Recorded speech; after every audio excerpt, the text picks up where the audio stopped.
ഗുരുവായൂർ ക്ഷേത്രം മേൽശാന്തിയായി തിരഞ്ഞെടുക്കപ്പെട്ട വെള്ളറക്കാട് തോന്നല്ലൂർ പുതുമന ഇല്ലത്ത് ശ്രീജിത്ത് നമ്പൂതിരി അദ്ദേഹത്തിന് സ്വീകരണം നൽകുന്നതാണ് ഇവിടെ കാണുന്നത്. മേൽശാന്തിയായി തിരഞ്ഞെടുക്കപ്പെട്ട ഉടനെ അദ്ദേഹത്തിന് സ്വീകരണം നൽകുന്നു. അദ്ദേഹം 36 വയസ്സുള്ള ശ്രീജിത്ത് നമ്പൂതിരി BCom ബിരുദധാരിയാണ്. വേലൂർ കുറൂരമ്മ ശ്രീകൃഷ്ണ ക്ഷേത്രത്തിലെ 16 വർഷമായിട്ട് അദ്ദേഹം മേൽശാന്തിയാണ്. അപ്പോൾ വാത്സല്യഭക്തിയുടെ ഉറവിടമായ കുറൂരമ്മയുടെ അടുത്ത് നിന്ന് ഉണ്ണിക്കണ്ണൻ്റെ അടുത്തേക്കാണ് വരുന്നത്. അദ്ദേഹം ആദ്യമായിട്ടാണ് മേൽശാന്തിയാവുന്നത്. 8 തവണ അപേക്ഷ നൽകി.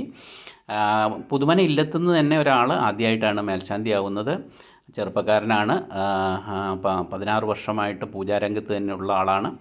എന്തായാലും അദ്ദേഹത്തിന് ഈ അപൂർവ സൗഭാഗ്യം ലഭിച്ചതിലുള്ള സന്തോഷത്തിലാണ്.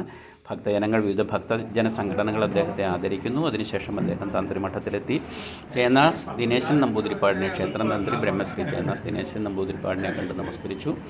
അദ്ദേഹവുമായിട്ട് കാര്യങ്ങൾ സംസാരിച്ചു. അപ്പോൾ ക്ഷേത്രത്തിലെ ചിട്ടകൾ, മറ്റു കാര്യങ്ങളൊക്കെ അദ്ദേഹം പുതിയ മേൽശാന്തിക്ക് പറഞ്ഞു കൊടുക്കും. അതിനുശേഷം 30-ആം തീയതി രാത്രിയാണ് ചുമതല ഏറ്റെടുക്കുന്നത്.